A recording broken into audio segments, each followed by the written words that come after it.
Vamos lá aqui, né, gravar o último ponto do plano do estudo de um novo tema, que é responder as questões. Aqui tem 10 questões para responder. A gente estuda puerpério, então esse é o tema novo. Puérpera em amamentação exclusiva faz uso de mini-pílula. Qual o principal mecanismo de ação deste método contraceptivo? Espessamento do muco, inibição da ovulação, progestagênio isolado, atrofia endometrial e diminuição do peristaltismo tubário, bloqueio do eixo hipotálamo. Eu acho que é aqui, né, que encaixa melhor, né? Porque aí eu não tenho estímulo para liberação do FSH. Mas não é. Espessamento do muco cervical. Vou dar uma olhada aqui. Os anticoncepcionais com progestagenes isolados são uma boa opção para anticoncepção no puerpério. Não interferem na quantidade e na qualidade da lactação. Ah, tá. Porque se eu tivesse inibição do eixo, né? Se eu tivesse inibição do eixo, eu ia ter interferência na secreção de prolactina e eu ia ter interferência na produção de leite. Né? Mecanismo de ação do contraceptivo oral à base apenas de progesterona se caracteriza por capacidade de supressão da ovulação, espessamento do muco cervical e indução da atrofia endometrial. Entretanto, a ovulação não é suprimida com o contraceptivo de 0,35 mg. Assim, as minipílulas, drogas que contêm baixas doses de progestagenas, não são anovulatórias e agem espessando o muco cervical. Preferencialmente devem ser utilizados nos primeiros 6 meses de pós-parto, associados ao método de amamentação exclusiva, mais amenorreia para aumento de sua eficácia. Né? Então, dá para usar a mini pílula, mas para estar eficaz de fato, né, a mamãe tem que seguir essa amamentação aqui, porque ela vai ovular, mas eu vou ter espessamento do muco, né? Esse é o ponto. O casal procura um ambulatório de ginecologia para orientação contraceptiva. A mulher está no puerpério há 4 semanas e mantém aleitamento materno exclusivo. Qual alternativa destaca uma contraindicação? Contraindicação é DIU, né? Se eu não me engano, né? DIU não é bom no puerpério. Não, anel vaginal. Vamos lá. Durante as 6 semanas iniciais de puerpério, estão contraindicados métodos contraceptivos hormonais que contenham estrogênios, pois há risco aumentado de ocorrência de fenômenos tromboembólicos. Entre esses métodos estão as pílulas orais combinadas, injetáveis mensais, o anel vaginal ou adesivo transdérmico. Nem sabia que o anel vaginal tinha estrogênio. Após a 6ª semana de puerpério até os 6 meses pós-parto, esses métodos são considerados categoria 3 para as mulheres que amamentam, pois há interação com a lactação. No caso apresentado, a mulher está na 4ª semana do puerpério, havendo contraindicação de utilização de anel vaginal, método contraceptivo hormonal que contém estrogênio. Eu nem sabia que continha estrogênio no anel vaginal. Eu achava que DIU não era uma boa ideia para usar, né? Se não me engano, eu vi isso ser dito na aula, mas me enganei. Mulher deu à luz por meio de parto normal. Apesar de ter sido internada com ruptura prematura de membranas, teve evolução satisfatória do trabalho de parto, mas é risco para infecção. No 3º dia pós-parto, queixou de dor abdominal e o exame constatou a presença de síndrome de Boom. Útero aumentado, amolecido doloroso. Havia um ligeiro aumento da temperatura, que a gente está no 3º dia pós-parto já, né? Até o 2º dia para parar, e taxfigmia. Considerando os dados apresentados, é correto supor que essa paciente tenha desenvolvido endometrite. Endometrite, né? É o principal causa aí. Certo? O quadro clínico é compatível com o quadro inicial de endometrite puerperal. Dor abdominal e baixo ventre, principalmente a palpação uterina. Aí o sinal de Boom. E história de ruptura prematura de membranas, né? O início imediato de tratamento com antibiótico terapia de amplo espectro, né? Que a gente vai usar clindamicina mais gentamicina. Vai usar até que a paciente tenha 72 horas sem febre. Essa é a ideia. Puérpera no 7º dia, parto cesáreo, procura pronto-socorro com queixa de dor abdominal, aumento, sangramento vaginal. Amamento, principal causa aqui vai ser atonia uterina. Amamenta sem dificuldades, nega outras queixas. Ao exame físico, bom estado geral, coral hidratada, temperatura oral de 37,8. Sangramento vaginal, isso aqui pode ser o lóquio? Talvez, vamos dar uma olhada. Aparelho cardiorrespiratório sem alterações, né? Frequência cardíaca 108, levemente elevada aqui. Temperatura oral 37,8, acho que tá ok também. Mamas turcas com calor local, sem hiperemia local, dolorosa, expressão positiva. Abdômen globoso, ruídos das presentes, ultramolidecido, palpável a 3 centímetros acima ainda da cicatriz umbilical, dolorosa palpação. Ferida operatória em bom aspecto, sem sinais logísticos. Especular Locke em quantidade aumentada, com odor fétido. Aí, ó. Locke é com odor fétido.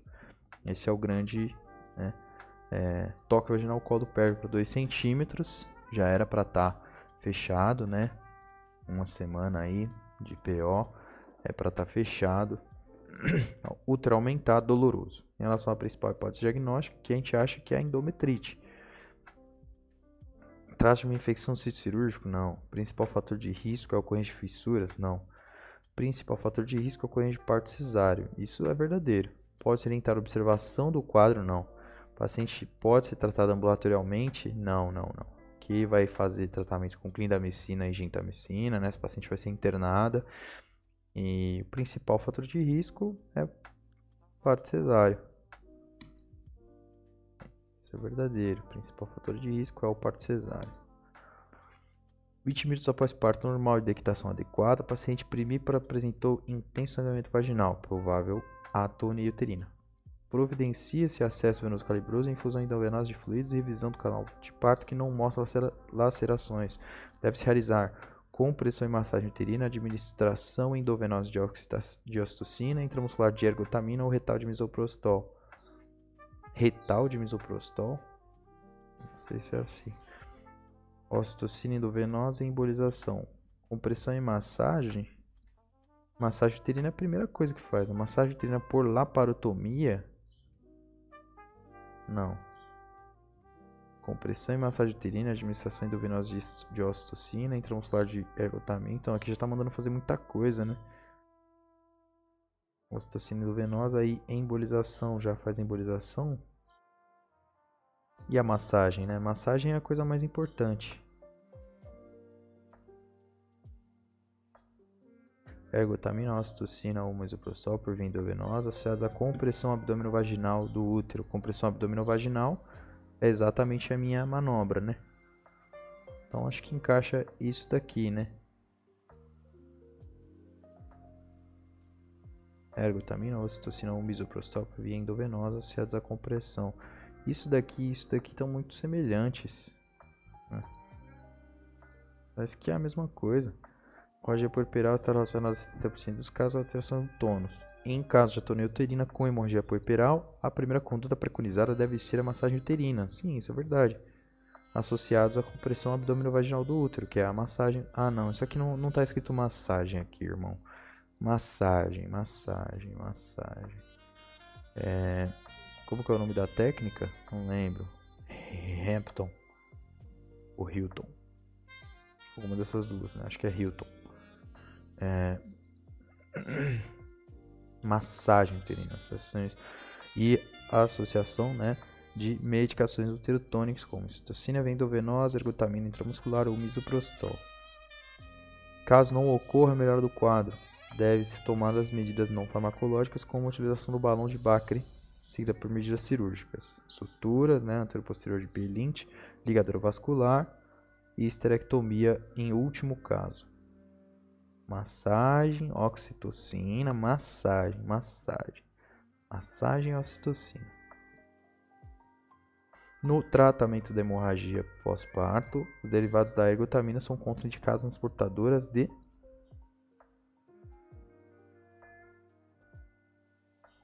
não sei, acho que é hipertensão, né? Etivergovina.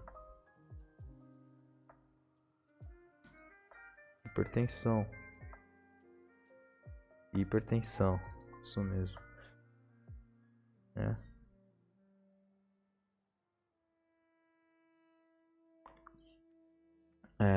Derivados do ergo cautelam em pacientes com hipertensão arterial, pois são drogas vasoconstritoras.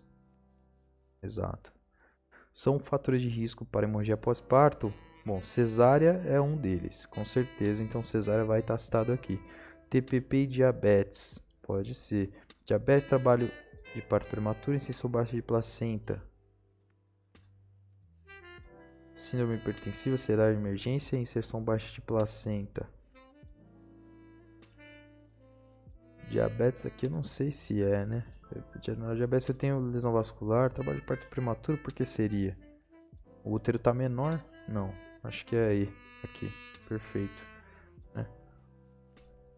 Perfeito, E mesmo, né? Então são condições em que o útero está maior, de modo geral, e se são baixas de placenta, já tem sangramento sem, antes do pós-parto, antes do parto. Síndrome hipertensiva e cesárea de emergência. Cesárea de emergência tem que ser citado, né? Quando estou falando de fatores de risco. Em relação à contracepção no puerpério, analise as assertivas abaixo. Que eu tenho que aprender um pouco mais, né? No médico curso foi falado pouco sobre isso. Fala do que é para fazer contracepção. É ideal que a mulher tenha o filho, próximo filho aí no mínimo 2 anos, 2 a 3 anos. Atividade sexual e atividade física 30 dias, né? A melhor coisa. Vai ser 30 dias. 15 dias, antes dos 15 dias proibidaço, né? Porque senão vai infectar e tal. Durante a lactação, contraceptivos mais indicados são DIU de cobre e os métodos hormonais de progestagênio isolado. DIU de cobre eu não sei, mas métodos hormonais de progestagênio sim. Lactação, pode ser, né? Os contraceptivos de progestagênio isolado em mulheres que estão amamentando devem ser iniciados preferencialmente após 6 semanas do pós-parto. Não pode começar antes? 6 semanas, né? Não pode começar antes? Acho que começa antes aqui, tá errado isso aqui. Na lactação, os preferencialmente. Na lactação, os anticoncepcionais hormonais combinados são... Os anticoncepcionais hormonais combinados, categoria 4, nos critérios de elegibilidade da OMS, quando utilizados nas primeiras 6 semanas pós-parto. Não sei se categoria 4 ou até pior, né?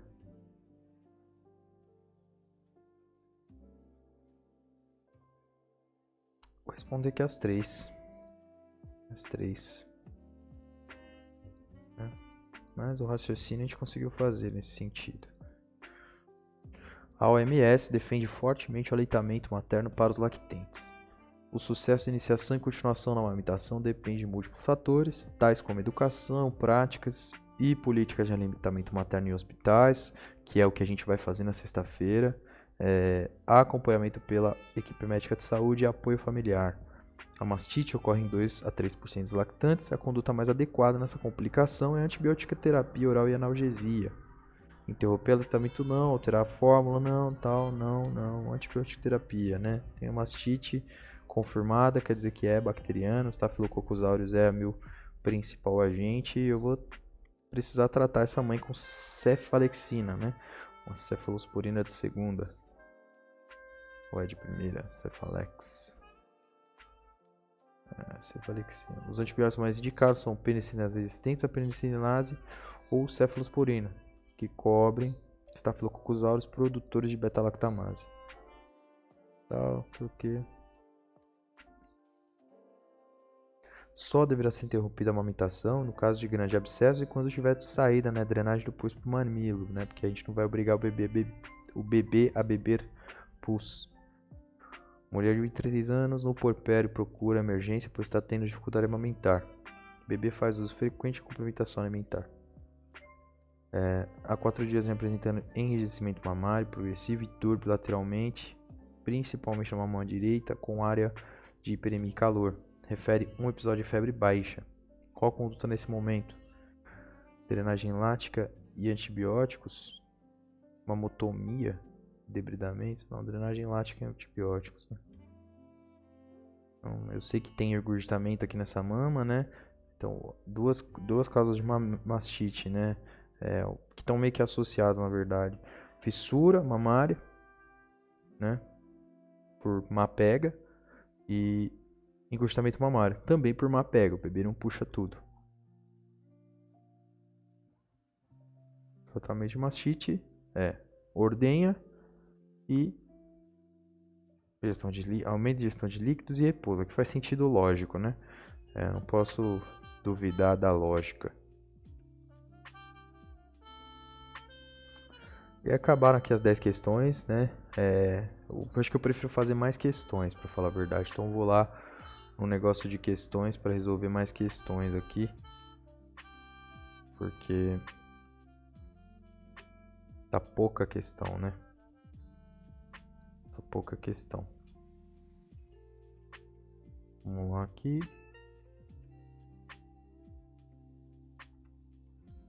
Então, tem que ser aqui, né? Diagrama do hard work. Tentar resolver mais questões. Espera aí, vamos lá. Aqui. Banco de questões. E vamos lá, escolher doenças aqui. Puerpério. Puerpério infecção.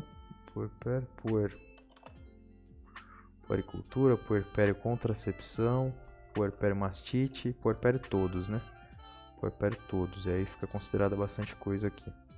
Vamos responder aqui mais 10 questões de puerpério, pode ser, então vamos gerar as questões e voltar a mostrar a tela, né? Vamos lá.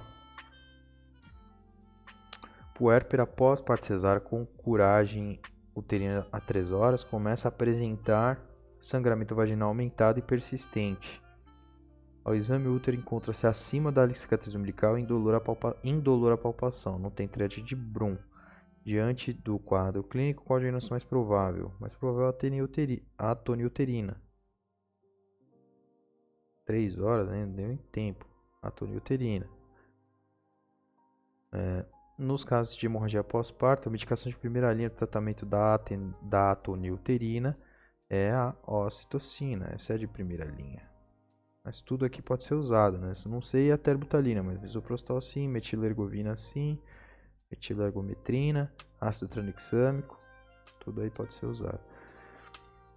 A hemorragia pós-parto está entre as principais causas de óbito materno. O Ministério da Saúde, juntamente com a OMS, institui estratégia zero morte materna por hemorragia pós-parto, que consiste em treinamento em massa das equipes assistenciais, a fim de diagnosticar de maneira adequada e tomar as medidas para a correção do quadro de HPP em tempo hábil. Essa estratégia vem salvando vidas. Sendo assim, assinar a alternativa que apresenta a definição de HPP de acordo com a FIGO.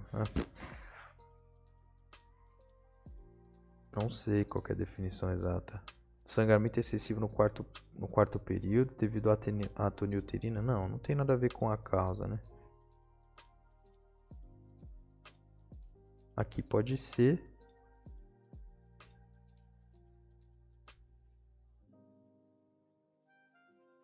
Queda em 20% é alto, né? Aqui eu acho que encaixa, né? E ou a retenção de placentária e ou a lesão de trajeto. Não era nada disso. Todas as causas de HPP não funcionam no parto. A atoniuterina principal. Porém, não esqueci que há também outras causas conhecidas como pneumonia 4T, né? Faltou trombose aqui. Faltou coagulopatia, não trombose, coagulopatia. Pode ser coagulação intravascular disseminada. Podem ser outras coisas também. Já deu o tempo da pausa. Vou continuar aqui até finalizar, talvez. Perda sanguínea acima de 500 ml após o parto vaginal ou acima de 1000 ml após o parto cesáreo em 24 horas ou qualquer perda sanguínea pelo trato genital capaz de causar instabilidade hemodinâmica. Faz sentido, né? Uma definição bem ampla. Mulher com 5 partos normais anteriores acabaram de dar à luz por parto normal. A recém-nascido com peso de 4.500 gramas e a Apgar 8,9 quando iniciou o sangramento vaginal de grande intensidade. Tem que passar um espéculo, né? O útero aumentado e amolecido, a estimativa de perda sanguínea foi de 2.500 ml. Não obstante, houve necessidade de transfusão de 4 quantidades de hemácia por substancial queda do nível de hemoglobina e sinais de choque hipovolêmico. Com base nesse caso hipotético, considerando o alternativa correto. Considerando as causas mais frequentes de hemorragia pós-parto, pode-se considerar a ruptura uterina como diagnóstico mais provável.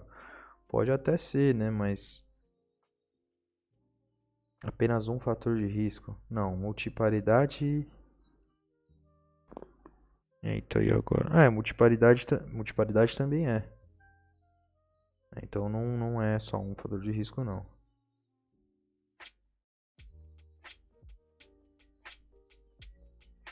Aqui não sei dizer. Rotura uterina não, é atonia uterina. Aqui poderia ser.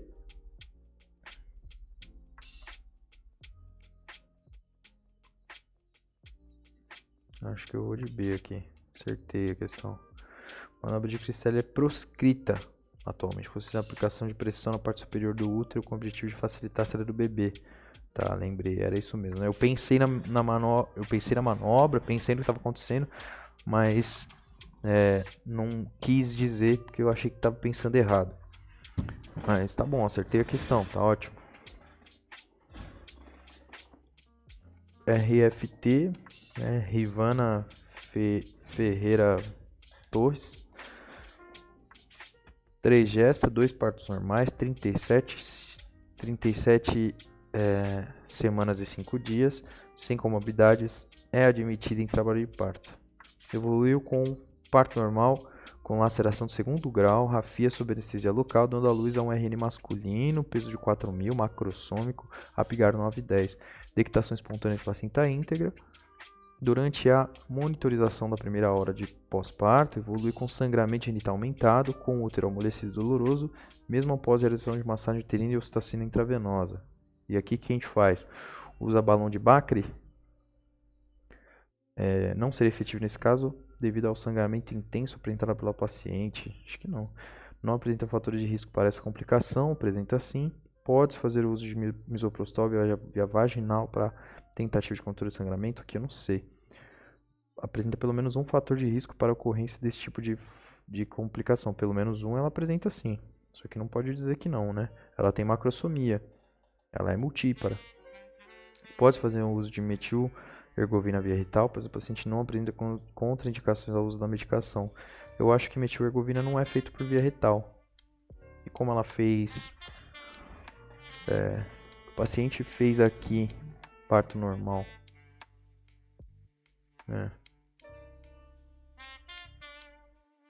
Claro. Aqui, ó, faz via retal, eu faço misoprostol, né? E metil-ergovina, derivados do ergo. Eu acho que aqui faz via, não sei, acho que via oral, cara. Ou via intravenosa, né? Puérpera em amamentação exclusiva, faz uso de mini pílula. Qual o principal mecanismo de ação desse método contraceptivo? A gente já respondeu, né? Espessamento do muco cervical.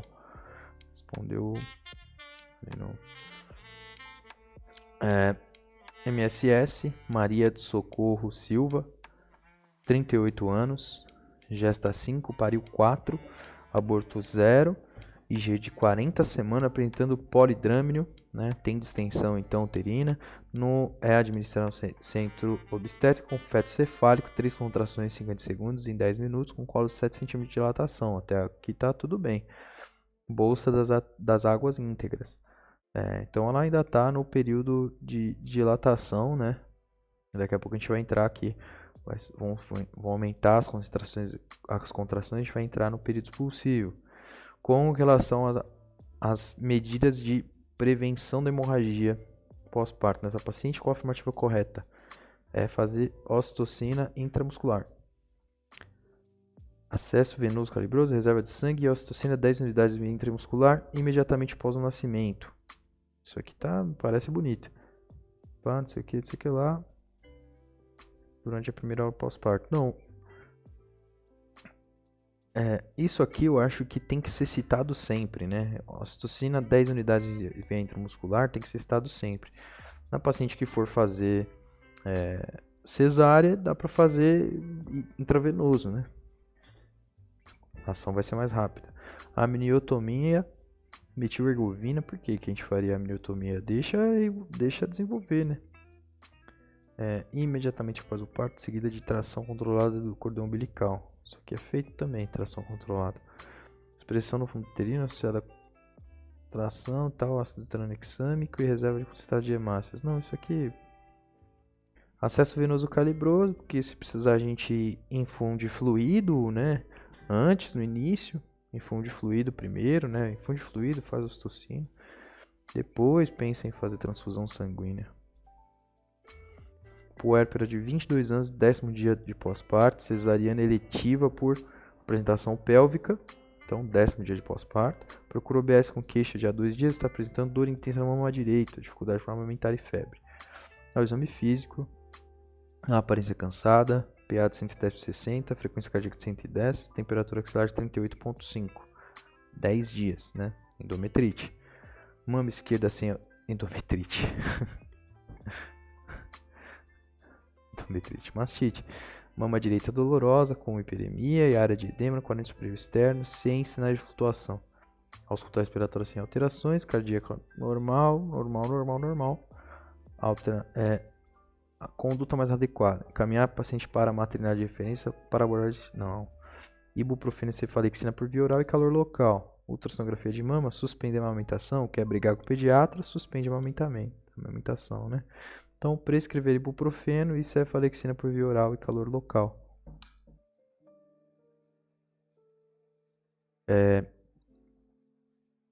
Aplicando o calor, imagino que eu melhoro as condições do engurgitamento, né? Acabo por liberar mais os fluidos dessa mama também. INEP revalida, hein? Vamos lá. O paciente primigênita. Última questão é a do revalida. Ah, não é a penúltima. Uma paciente primigesta, 32 anos, na segunda semana pós-parto, está apresentando quadro de dor na mama esquerda, febre, adinamia, calafrios, que tem gerado dificuldade para amamentar. Procurou auxílio na unidade básica de saúde. A médica encontrou no exame físico mama esquerda com hiperemia, calor e edema no quadrante superior direito, mamilos e areolas íntegras. Só uma mama. O diagnóstico e a conduta é mastite puerperal, indicar retirada manual do leite após mamadas e antibiótico terapia. Perfeito. Punção, abscesso, não está dizendo que tem abscesso, não tem flutuação. Mastite. IANSP 2017, última questão aqui. Mulher deu à luz por meio de parto normal, apesar de ter sido internada com rotura prematura de membranas, teve uma evolução satisfatória do trabalho de parto, certo? Beleza, mas é fator de risco para endometrite. No 3º dia pós-parto, queixou estrutura abdominal, a gente já respondeu essa daqui, né? Ligeiro aumento da temperatura, taxifigmia, né? Que são os 2 parâmetros que a gente vai olhar para poder dizer que essa mulher está bem e essa mulher está mal. Taxifigmia aqui é importante. Mais do que esperar que ela tenha febre, essa taxifigmia aqui deve chamar atenção para alguma coisa. Endometrite, né? Metrite. Legal. Simulado concluído, você acertou 9 de 10 questões. Tá ótimo então, né? Não sei nem qual foi que a gente errou aqui. Foi essa daqui. Olha, cliquei certinho. Foi essa daqui, né? Perda sanguínea acima de 500 ml após parto vaginal, acima de 1000 ml após parto cesáreo em 24 horas, ou em qualquer perda sanguínea que altere o estado hemodinâmico, né? Cause instabilidade hemodinâmica. Beleza, é isso aí então. Acho que já ficaram fixas as ideias aqui de puerpério. Puerpério fisiológico é que não teve muita questão.